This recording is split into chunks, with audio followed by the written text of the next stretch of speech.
Hello good morning all of you. स्वागत है आप सभी लोगों का फोकस कॉन्सेप्ट्स में। आज जिस पेपर के मैं आपको मैथ्स के सॉल्यूशंस कराऊंगा ये पेपर रहेगा टीजीटी हिंदी फीमेल और 5 सितंबर 2021 की ये शिफ्ट है। टाइमिंग थी 12:30 से 2:30 यानी कि आफ्टरनून शिफ्ट। कंप्लीट पीडीएफ है, हमेशा की तरह आपको लिंक दिया जा रहा है डिस्क्रिप्शन बॉक्स में, वहाँ से आप इसको डाउनलोड कर लेना। बाकी हम जो सॉल्व करेंगे हमेशा की तरह मैथ्स का सेक्शन रहेगा। टोटल 20 क्वेश्चन आपको यहाँ मिलेंगे और उन्हीं को एक एक करके बड़े ध्यान से आपको समझना है। यहाँ से देखो मैथ स्टार्ट हो रहे हैं। पहला क्वेश्चन आप देख पा रहे हो मेंसुरेशन से है। कहता है कि एक घनाभ का आयतन 864 सेंटीमीटर क्यूब है और आधार का क्षेत्रफल 108 सेंटीमीटर स्क्वायर है। तो आपको इस घनाभ की ना ऊंचाई बतानी है। अब घनाभ देखो आप समझते हो, जिसको इंग्लिश में बोला जाता है क्यूबॉइड, और इस तरीके की कोई शेप होती है। बाकी ये देखो इसका बेस है और ये जो बेस है इसका ये होता है रेक्टेंगल। रेक्टेंगल का एरिया आप समझते हो L/B होता है। तो L/B देखो आपको गिवन है। आधार का क्षेत्रफल यानी रेक्टेंगल का क्षेत्रफल 108 आपको गिवन है। घनाभ का आयतन यानी कि वॉल्यूम ऑफ क्यूब आप समझते हो LBH होता है और ये भी आपको गिवन है देखो 864। तो आप करोगे क्या, देखो L/B की जगह ना 108 लिखोगे और हाइट को H लिखा रहने देते हैं। बाकी देखो एक ही स्टेप में यहाँ से हाइट आपको मिल जाएगी। आप देख पा रहे हो 108 इस नंबर को ना डायरेक्टली 8 बारी में काट सकता है। तो हाइट जो होगी, ऊंचाई जो होगी इस घनाभ की, वो रहेगी 8 सेंटीमीटर। इसके बाद क्वेश्चन नंबर 2 है देखो, और परसेंटेज से है क्वेश्चन। कहता है कि एक चुनाव में आप मतलब एक आम आदमी पार्टी है, उसको 70% मतलब मत दिए जा रहे हैं और एक दूसरी पार्टी जो है TMC, तो यानी कि बचे हुए 30% मत मिलते होंगे। अब कहता है आपको 36 मतों से जीत मिली। आप देख पा रहे हो परसेंटेज में जो जीत मिल रही है ना इस पार्टी को, वो 40% से मिल रही है, जबकि वैल्यू आपको बताइए 36। तो यहाँ से आप करोगे क्या, 100% की वैल्यू निकालोगे, क्योंकि आपसे पूछा जा रहा है कितने लोगों ने मतदान किया और वो 100% है। तो 100% की वैल्यू देखो ऐसे निकलेगी। अगर आप 40 से डिवाइड करते हो तो 1% और 100 से मल्टीप्लाई करते हो तो ये है 100%। बाकी जब आप इसको कैलकुलेट करोगे तो यहाँ से आपको जो आंसर मिलेगा 18 गुना 5 यानी कि 90 लोगों ने यहाँ मत किया। इसके बाद आ जाते हैं क्वेश्चन नंबर 3 पे, और ये जो क्वेश्चन नंबर 3 है तो ये मिक्सचर एलिगेशन से है। कहता है कि एक दुकानदार के पास टाइप 1 की कुछ चाय है, कुछ निश्चित मात्रा में चाय है, और चाय की जो कीमत वो मतलब जिस कीमत पर ख़रीदता है, मतलब चाय का CP वो है 125 रुपये प्रति किलोग्राम। एक दूसरी चाय भी है उसके पास देखो, टाइप 2, और ये 13 किलोग्राम चाय है उसके पास, जो कि उसको खुद 145 रुपये प्रति किलोग्राम में पड़ती है। अब उसने क्या किया कि दोनों को मिक्स किया और जो भी मिश्रण बना उसको 153 रुपये प्रति किलोग्राम में बेचता है और 20% का लाभ कमाता है। तो आपको बताना है कि जो उसके पास टाइप 1 की चाय थी वो उसने कितनी खरीदी थी, मतलब कितनी मात्रा उसकी मिलाई गई। अब समझ गए होंगे देखो, अब बेसिक कॉन्सेप्ट होता क्या है कि दो तरीके की अगर हमारे पास चाय है और उनके CP भी है क्रय मूल्य, जैसे कि पहली चाय का 125 है क्रय मूल्य, दूसरी चाय का 145 है। तो एलिगेशन करते टाइम बीच में भी आपको क्या लिखना होता है, मतलब CP, और CP किसका, मिश्रण का, मिक्सचर का। जबकि 153 रुपये यहाँ पर CP नहीं है, मतलब क्रय मूल्य नहीं है, विक्रय मूल्य है। 153 रुपये देखो 20% लाभ के साथ है विक्रय मूल्य, तो ये 120 की वैल्यू है। 100 से आप मल्टीप्लाई करते हो तो अब पता चलेगा आपको कि इस मिश्रण का क्रय मूल्य उसको कितना पड़ा। बाकी इसको जब आप कैलकुलेट करोगे, जैसे कि 3 से ये 2 बारी कटा और 3 से 51 बारी, 51 गुना 5 255 होता है और 255 का आधा, तो मिश्रण का क्रय मूल्य 127.5 रहा। अब क्या करना है आपको, क्रॉस डिफरेंस, जैसे इन दोनों का जो डिफरेंस होगा वो 2.5 होगा, उसी तरीके से आप जब यहाँ डिफरेंस करोगे तो 2.5 और 15 17.5 मिल रहे हैं, और इनको अगर हम छोटा करें तो कुल मिलाकर ये रेशियो आपको ना 7:1 मिल रहे हैं। और ये क्वांटिटी का रेशियो होता है, मात्रा का, मतलब हमने ये वाली चाय इतनी मिलाई है और ये वाली चाय मिलाई है इतनी, जबकि 145 वाली जो चाय है ना, देखो वो 1 यूनिट नहीं मिलाई बल्कि 13 किलोग्राम मिलाई थी। तो 1 की वैल्यू 13 है, उसी तरीके से 7 की वैल्यू 7 गुना 13 रहेगी, आंसर होगा 91। इसके बाद आ जाते हैं क्वेश्चन नंबर 4 पे। पार्टनरशिप का एक क्वेश्चन है। कहता है ए और बी ने साझेदारी की और उनके व्यवसाय में इतने इतने रुपए देखो उन्होंने लगाए, इतना निवेश किया है। बाकी साझेदारी समझौते में ने निर्धारित किया कि ए व्यवसाय प्रबंधन के लिए 1500 रुपये प्रति माह रुपये प्राप्त करेगा। इसका मतलब क्या है, देखो ए और बी ने पैसा तो लगाया है, लेकिन ए साथ साथ बिजनेस को मैनेज भी कर रहे हैं और उस मैनेज करने के लिए उसको 1500 रुपये प्रति मंथ, मतलब हर महीने एक सैलरी दी जाती है और लाभ में से ही ये सैलरी उसको दी जाएगी।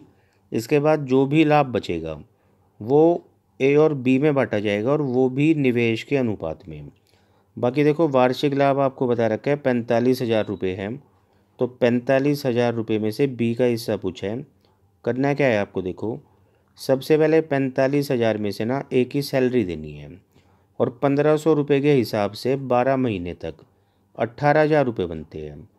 तो 18,000 रुपये चलेगी ए की सैलरी। उसके बाद बचा ये लाभ 27,000 और 27,000 को ही अब आपको ए और बी में बांटना है और वो भी निवेश के अनुपात में, जो कि 4 और 5 बन रहे हैं। 40,000 और 50,000 का रेशियो 4 और 5 बन रहे हैं। अब 4 और 5 होता है देखो 9 यूनिट, तो 9 की ही वैल्यू 27,000 है। एक की वैल्यू आप समझ पा रहे हो 3,000 है, और जैसे ही आप दोनों को 3,000 से मल्टीप्लाई करोगे तो यहाँ से आपको बी का हिस्सा मिल रहा है देखो 15,000। बस यही इस सवाल का है आंसर। इसके बाद देखो क्वेश्चन नंबर 5। यहाँ आपको बताया जा रहा है कि ABCD एक चक्रीय चतुर्भुज है।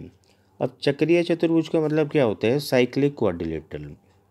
देखो मान लो कोई सर्कल है और उस सर्कल में कोई क्वाड्रिलेटरल है, और बाकी आपको ध्यान रखना है वो ऐसा क्वाड्रिलेटरल होना चाहिए, ऐसा चतुर्भुज होना चाहिए जिसके चारों के चारों शीर्ष इस परिधि पर आने जरूरी है। तो ऐसे चतुर्भुज को बोला जाता है चक्रीय चतुर्भुज। अब इसकी प्रॉपर्टी क्या होती है, देखो जैसे हम इसको नाम दे देते हैं ABCD, तो आमने सामने वाले जो एंगल्स होते हैं उनका योग 180 डिग्री होता है। जैसे A और C का या फिर B और D का, इनका योग जो होगा वो रहेगा 180 डिग्री। अब देखो यहाँ आपको एंगल ABCD सब बता रखे हैं और आपसे पूछा जा रहा है y/x, मतलब रेशियो पूछा जा रहा है y और x का। करना क्या है, देखो जैसे कि एंगल A और C 180 डिग्री है, वैसे ही एंगल B + DB 180 डिग्री है। तो इसका मतलब है इन दोनों का योग आपस में बराबर होना चाहिए। अब A और C आप देख पा रहे हो 3x + 9y बन रहे हैं। उसी तरीके से B + D 5x + 2y बन रहे हैं। तो इन दोनों को जैसे ही आप बराबर करोगे, और अभी x वाले नंबर एक तरफ और y वाले नंबर एक तरफ करने हैं आपको, तो 3x को आप उधर ले जाओ, बचेगा 2x, और 2y जब इधर आएगा तो 9y में से घटकर बचा 7y, और y/x आप समझ रहे हो वैल्यूज़ पलट जाती है, तो ये रेशियो आपको मिलेगा 2/7। बस यही इस सवाल का आंसर है। इसके बाद देखो क्वेश्चन नंबर 6 है और ये कंपाउंड इंटरेस्ट से है। कहता है कि एक धनराशि चक्रवृद्धि ब्याज पर 4 वर्षों में स्वयं की 8 गुना हो जाती है। तो आपको बताना है कि 64 गुना होने में कितने वर्ष लेगी। अब देखो ये बहुत पॉपुलर क्वेश्चन रहा है अपने टाइम का। अब ऐसे मान लो कि कोई 1 रुपये आपने निवेश किए, तो वो 4 वर्षों में 8 गुना हो गए, यानी 8 रुपये हो गया। अब क्या होगा, जैसे अगर आप फिर से 4 साल आगे चलोगे तो रेशियो ना वही रहेगा प्रिंसिपल और अमाउंट का जो पहले बना था। जैसे कि 1:8 हुआ था, तो आगे भी ये पैसा 1:8 में होगा अगर आप उतने ही साल आगे चलते हो। तो अगर मैं एक और 4 साल आगे चलूँ तो ये अब प्रिंसिपल माना जाएगा, तो इसी का 8 गुना, यानी कि 64 रुपये हो चुके होंगे। और यही हमसे पूछा है कि 64 गुना होने में कितने वर्ष लेगा, तो 4 और 4 8 साल लगेंगे। इसके बाद देखो क्वेश्चन नंबर 7 है, DI का क्वेश्चन है। यहाँ आपको बता रखा है कि कुछ कंपनीज़ हैं ABCD और E, बाकी ये जो ब्लू कलर से आपको बार ग्राफ दिखा रखा है तो ये बताता है आपको कितनी इकाइयाँ बनाई, और येलो कलर ऑरेंज कलर आपको बता रहा है कि कितनी इकाइयाँ बेची गई। लेकिन हमसे पूछा जा रहा है कि सभी कंपनियों द्वारा ना बेची हुई इकाइयों की कुल संख्या ज्ञात करें। तो आपको कैलकुलेट करना है उन यूनिट्स को जो बेची नहीं गई। जैसे आप देख पा रहे हो 800 यूनिट बनाई कंपनी ए ने और बेच पाई 650, तो डिफरेंस आप करोगे तो आपको मिलेगा 250, मतलब 250 इकाइयाँ नहीं बेच पाई। ऐसे ही आप हर जगह करते चलो, देखो यहाँ आपको 350 मिलेगा, यहाँ आप देख पा रहे हो 300 मिल रहे हैं, उसी तरीके से यहाँ आपको 50 मिल रहे हैं और यहाँ आपको मिल रहा है 250। इन सभी को बस आपको जोड़ना है। तो 250 और 50 300, 300 और 300 600, 950 और 1000, और ये असल में ना थोड़ा सा ठीक कर लेना, ये 250 नहीं है एक्चुअली, डिफरेंस 150 है ये, तो ये सिली मिस्टेक मतलब हो जाती है। तो जोड़ोगे ना तो 1100 आपको मिल रहा होगा। तो जितनी इकाइयाँ सभी कंपनियाँ मिलाकर नहीं बेच पाई वो है 1100। इसके बाद देखो क्वेश्चन नंबर 8 है और ये मिक्सचर का क्वेश्चन है। कहता है कि दो मिश्रण है ए और बी। यहाँ देखो इसको लिखते हुए भी चलते हैं साथ साथ, ए और बी। तो मिश्रण ए और मिश्रण बी दोनों में मिल्क और वाटर है। किस रेशियो में है? तो देखो यहाँ पर 5:4 में है और यहाँ है 17:22 में। अब आगे कहता है कि इन दोनों को मिलाकर एक मिश्रण तैयार करना है और उस अंतिम मिश्रण में पानी और दूध का अनुपात आपको निकालना है, जबकि ए और बी दोनों में पानी की जो अनुपात है, जो पानी का अनुपात है वो 6:11 में है। जबकि आपको नज़र आ रहा है कि ये रेशियो जो अभी बन रखा है ना वो 4:22 है। इसके अलावा हमें ये भी बता रखा है कि ए और बी में पानी की मात्रा का अंतर 40 लीटर है, जबकि हमें आंसर रेशियो में करना है, तो इसलिए इस रियल डाटा की कोई भी ज़रूरत नहीं है।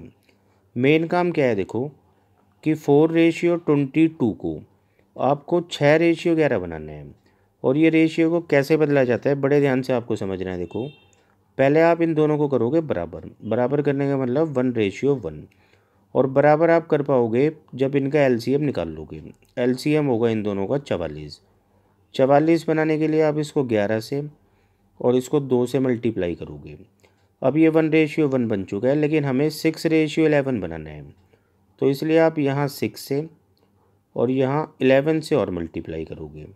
बाकी देखो 11 से 11 आप काट सकते हो और 2 भी इस 6 को 3 बारी में काट पा रहे हैं। तो कुल मिला के हमें जो मल्टीप्लाई करना है वो 3 और 1 से करना है।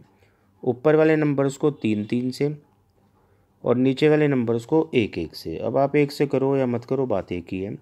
और अभी ये बैलेंस्ड हो चुका है और एज इट इज़ आपको दोनों को मिला देना है और एक न्यू मिक्सचर तैयार करना है। तो इस न्यू मिक्सचर में देखो 15 और 17 आपको मिल रहा है 32 तो मिल्क, और 12 और 22 34 आपको मिल रहा है वाटर। अब बड़े ध्यान से आपको एक चीज़ और समझनी है, लास्ट में हमसे दूध और पानी का नहीं बल्कि पानी और दूध का रेशियो पूछा जा रहा है।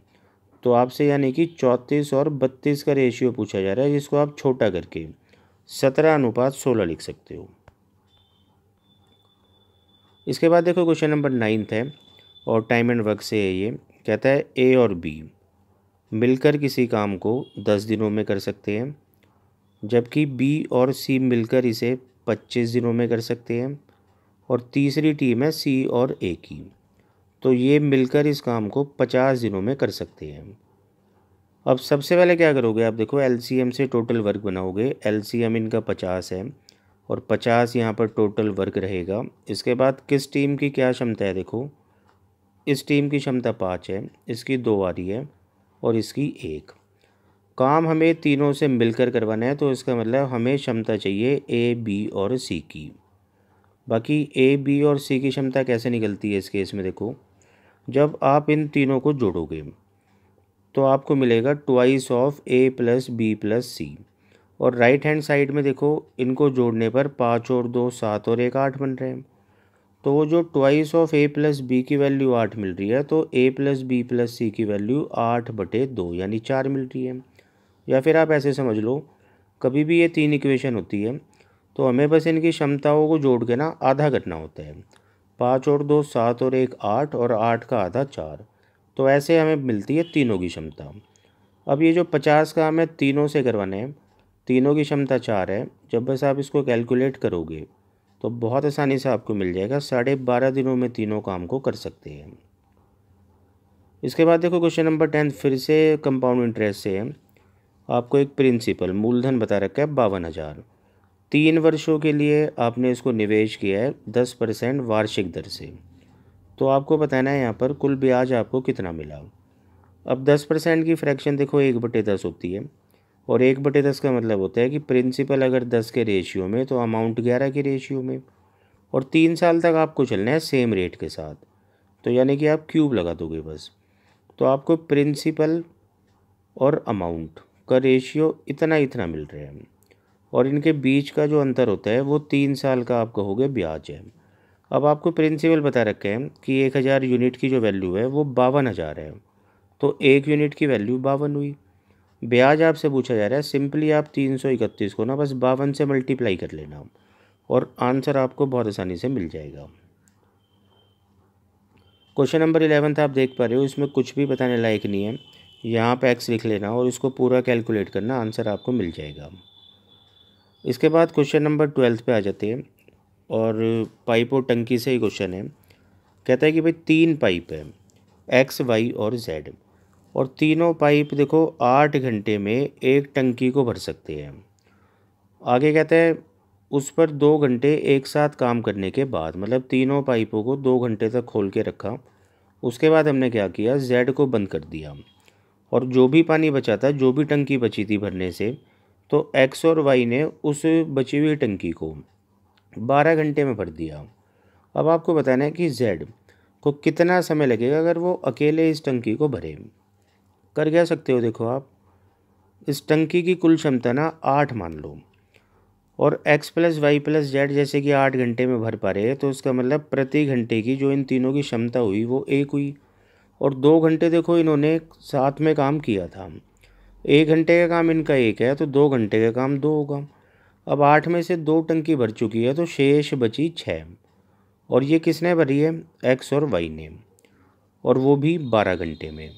तो यहाँ से एक्स और वाई की क्षमता आपको मिल रही है 1/2, जबकि तीनों की क्षमता देखो 1 है। तो 1 में से अगर आप 1/2 को हटाते हो तो 1/2 ही आपको मिलता है, और ये जेड की क्षमता होगी। और जेड की क्षमता अगर 1/2 है और अकेले आप टंकी भरवाते हो उससे 1/2 की क्षमता से, तो 16 घंटे उसे लगेंगे।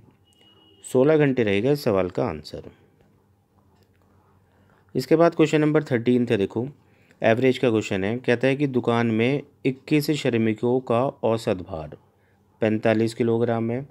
यदि दुकान प्रबंधक का भार भी शामिल कर लिया जाता है तो औसत में 3 किलोग्राम की वृद्धि हो जाती है। तो प्रबंधक का भार क्या है।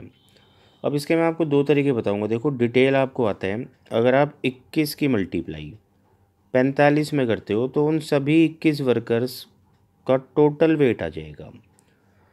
अच्छा, जैसे ही ये मतलब जो दुकान का प्रबंधक है इसको आप ऐड करोगे तो टोटल 22 लोग हो जाएंगे, और एवरेज 3 से बढ़ जाता है तो एवरेज 48 हो जाएगा।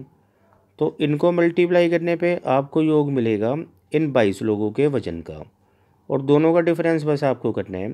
तो ये जो प्रबंधक होगा आपको इसका वेट मिल जाएगा।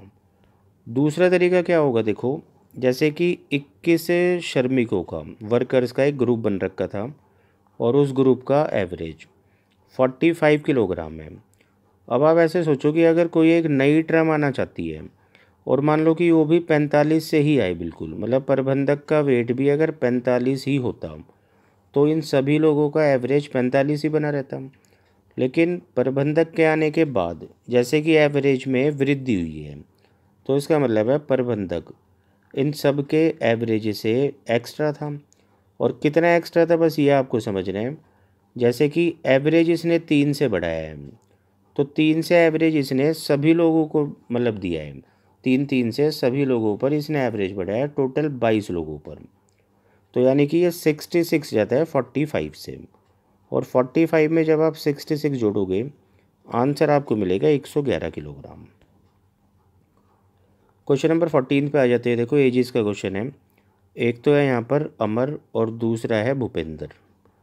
तो इनकी 2 वर्ष पहले यानी कि 2019 में जो आयु थी उसका अनुपात था 3:4।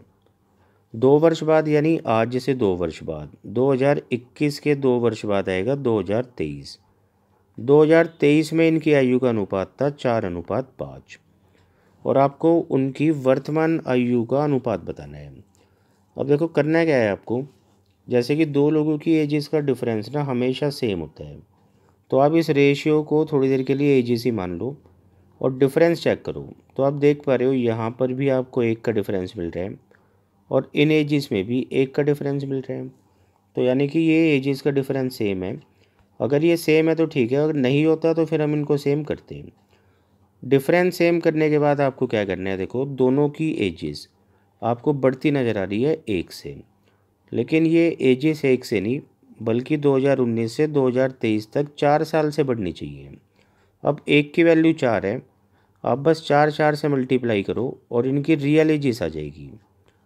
अब जैसे ए और बी की 2019 में 2 वर्ष बाद की आयु देखो इतनी इतनी है, वर्तमान की अगर आपको एज चाहिए तो आप दो जोड़ दो इसमें, तो आपको ए की एज तो मिलेगी 12 + 2 यानी कि 14 और बी की आपको एज मिलेगी 16 + 2 यानी कि 18 और इनके बीच का रेशियो बनता है 7:9। बस यही सवाल का आंसर है।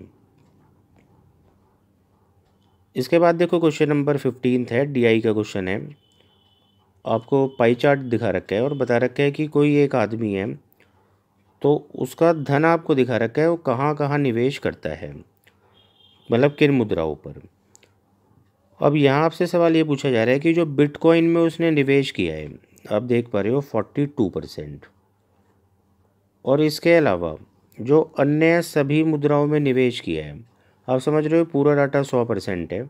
अगर 42 इसने बिटकॉइन में निवेश किया है तो अदर्स में अन्य में 58% किया होगा। इन दोनों का अंतर आपसे पूछा जा रहा है जो कि 16% बन रहे हैं। बस आपको 16% निकालना है इसके कुल निवेश का, और कुल निवेश जैसे कि $250 मिलियन है, तो बस इसी का 16% आप निकालोगे। जब आप इसको कैलकुलेट करोगे, जैसे कि 5 से 5 बारी कटा 2 बारी और 2 से नंबर कटा 8 बारी, तो 40 मिलियन डॉलर होगा इसका आंसर। इसके बाद क्वेश्चन नंबर 16 पे आ जाते हैं। टाइम एंड डिस्टेंस का क्वेश्चन है। कहता है अमित ए से बी की यात्रा करता है और 16 घंटे में रेलगाड़ी से ए पर वापस आता है। इसका क्या मतलब है, देखो अमित ए से बी तक जाता भी है और वापस आता भी है और टोटल उसको ना 16 घंटे लगते हैं। अब आगे आपको बता रखा है कि भाई जब वो ए से बी गया था तो स्पीड थी उसकी 5 के रेशियो में, और जब वापस आया तो स्पीड थी 3 के रेशियो में। इसके अलावा ए से बी तक की आगे की यात्रा में रेलगाड़ी की गति आपको बतानी है, और ए और बी के बीच की दूरी भी आपको दे रखी है, देखो 300 किलोमीटर। अब बेशक ये स्पीड मतलब रेशियो में है, बट आप रेशियो में ही देखो कि 300 किलोमीटर अगर 5 की स्पीड से ये गया है और वापस उतनी ही दूरी 300 किलोमीटर 3 की स्पीड से चल कर आया है, तो इसको कितना कितना टाइम लगा होगा। यहाँ लगे होंगे देखो 60 घंटे और यहाँ लगे होंगे 100 घंटे, और टोटल ये बन रही है देखो 160 घंटे, मतलब 160 यूनिट में है टाइम। जबकि ये टाइम आपको बता रखा है कि आने जाने में 16 घंटे लगे थे। तो 1 यूनिट की वैल्यू आप समझ पा रहे हो 16/160, जिसको आप 1/10 बोलोगे। अब बस आपको एक चीज़ ध्यान रखनी है, जो इनकी स्पीड थी ना 5:3 में, तो यहाँ पर इन्वर्स बनेगी यूनिट की वैल्यू। स्पीड और टाइम में इन्वर्स रेशियो बनता है। अगर जो टाइम 1/10 आप लगाना चाहते हो तो वो तब पॉसिबल है जब इसका उल्टा, यानी कि स्पीड्स को 10-10 गुना करो। तो जाते टाइम उसकी स्पीड 50 थी और आते टाइम उसकी स्पीड 30 थी। जाने की स्पीड हमसे पूछी जा रही है, आंसर रहेगा 50 किलोमीटर प्रति घंटा। क्वेश्चन नंबर 17 फिर से देखो टाइम एंड डिस्टेंस है और बहुत आसान क्वेश्चन है आपकी बारी। एक बस की स्पीड आपको दे रखी है 63 किलोमीटर प्रति घंटा। इतना डिस्टेंस बस को चलना है तो कितना समय लगेगा, और ऑप्शन आप देख पा रहे हो सेकंड्स में है। अब आप समझते हो टाइम जैसे कि इक्वल होता है डिस्टेंस बाय स्पीड के। डिस्टेंस देखो 7/2 है, और इसको जब आप डिवाइड करोगे स्पीड से 63 से, वही 63 यहाँ आ जाएगा। अब ये जो भी टाइम आएगा ना देखो ये आवर्स में आएगा, और सेकेंड्स में बनाने के लिए आप क्या करोगे 3600 से मल्टीप्लाई, क्योंकि आप समझते हो 1 घंटे में 3600 सेकेंड्स होते हैं। अब बस इसको कैलकुलेट करना बाकी है। जैसे कि 7 इसको 9 बारी में काटता है, और 9 से ये 400 बारी में कटता है, और यही 2 इसको 200 बारी में काटेगा। तो मतलब कुल मिलाकर ना 200 सेकंड लगेंगे। बस यही इस सवाल का आंसर है। इसके बाद देखो क्वेश्चन नंबर 18 है, और DI से है क्वेश्चन। क्या बता रखा है देखो कि 2017 का ये पूरा डाटा है। दो कंपनीज है एक्स और वाई। तो कंपनी एक्स और वाई में कितने कितने कर्मचारी है देखो ये आपको बता रखा है, और ये जो नीचे आपको बता रखा है ना ये सब डिपार्टमेंट्स हैं। हमसे पूछा ये जा रहा है, मतलब उससे पहले बताया ये है हमें कि 2018 में कंपनी एक्स और वाई में विपणन विभाग, इस विभाग में क्या हुआ कि अगले वर्ष 2018 में 10% से ना कर्मचारी बढ़ जाते हैं। तो 2018 में कंपनी एक्स और वाई के मार्केटिंग विभाग में कर्मचारियों का अनुपात ज्ञात करें। अब मार्केटिंग डिपार्टमेंट देखो यहाँ कहीं नहीं है, तो इसका मतलब है ये मिसप्रिंट है। इसका मतलब क्या होगा विपणन विभाग। तो विपणन विभाग में जो नए लोग बने हैं ना उनका आपको रेशियो निकालना है। तो कंपनी एक्स में देखो 1500 लोग थे, और 10% से जब आप बढ़ाओगे तो 1500 का 10% 150 होता है, और 150 से कर्मचारी बढ़ने पर 1650 हो जाएंगे। उसी तरीके से यहाँ देखो वाई में 3000 लोग थे 2017 में, जो कि 2018 में 10% से बढ़ गए। 3000 का 10% 300 होता है, यानी कि अब ये 3300 हो गए। और इनका रेशियो हमसे पूछा जा रहा है, तो ये बनेगा 1:2, 1:2 इसका आंसर होगा। इसके बाद देखो क्वेश्चन नंबर 19। यहाँ आपको मतलब आरोही क्रम में ये 4 फ्रैक्शंस लगाने हैं। आरोही क्रम का मतलब क्या होता है देखो असेंडिंग ऑर्डर। इसका मतलब क्या होगा छोटे से बड़ा। तो पहले भी देखो ये चीज़ें मैंने आपको बता रखी है। जैसे मान लो मैं 3/4 और 6/7 को उठाता हूँ, और मुझे इनको कंपेयर करना है कि इनमें से बड़ी वैल्यू किसकी है। तो आप इस तरीके से ना क्रॉस मल्टीप्लाई कर सकते हो कि 7 × 3 यहाँ 21, और 4 × 6 24। तो इसका मतलब है ये वाली फ्रैक्शन बड़ी है। बस ऐसे ही आपको ऑप्शन से चेक करना है। देखो आप कोई भी ऑप्शन उठा लेना, मैं ये वाला उठा लेता हूँ आंसर। जैसे कि यहाँ लिखा है 5/12, उसके बाद 7/11, फिर लिखा है 3/4, और लास्ट में 6/7। आपको बस क्रॉस मल्टीप्लाई करते हुए चेक करना है कि क्या ये बढ़ते क्रम में है या नहीं। तो आप देख पा रहे हो 11 × 5 55 होता है, और 12 × 7 84 होता है। तो बिल्कुल देखो ये बढ़ रहा है। ऐसे ही आप आगे चेक करो 7 × 4 28 होता है, और 11 × 3 33 होता है। फिर से देखो 33 बढ़ा है, मतलब बढ़ते हुए रूप में है। और बिल्कुल लास्ट में देखो 7 × 21 होता है, और 4 × 6 24 होता है। तो ये भी बढ़ते हुए क्रम में है। तो ये ऑर्डर बिल्कुल ठीक है, यही इसका आंसर है। इसके बाद देखो क्वेश्चन नंबर 20 है, लास्ट क्वेश्चन है। कहता है कि एक व्यक्ति ने अपने वस्तु को लागत मूल्य से 20% अधिक अंकित किया। बेचते समय वह 1 किलोग्राम के बजाय 800 ग्राम के गलत वजन का प्रयोग करता है, और अपनी वस्तु को अंकित मूल्य पर ही बेचता है। तो अपनी वस्तु को बेचकर उसके द्वारा अर्जित किया गया लाभ प्रतिशत ज्ञात करें।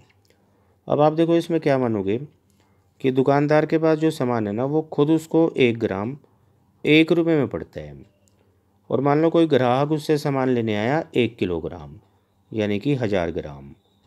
तो ये 1000 ग्राम सामान जो दुकानदार को खुद पड़ता है ना वो 1000 का पड़ता होगा, और 20% ये बढ़ाकर उस पर चिट लगाता है, यानी कि 1200 रुपये।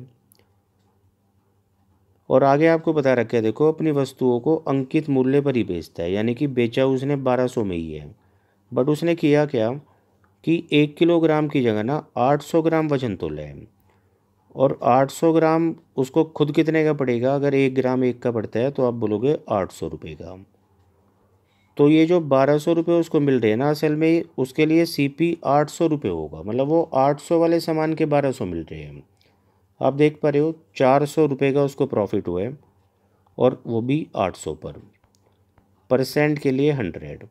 जब आप कैलकुलेट करोगे तो बहुत आसानी से आपको आंसर मिल जाएगा 50%। बाकी यहाँ ये पेपर ख़त्म होता है। फिर से जल्द मिलते हैं एक नई आंसर की के साथ। जब तक आप इसको कंप्लीट करो। Thank you.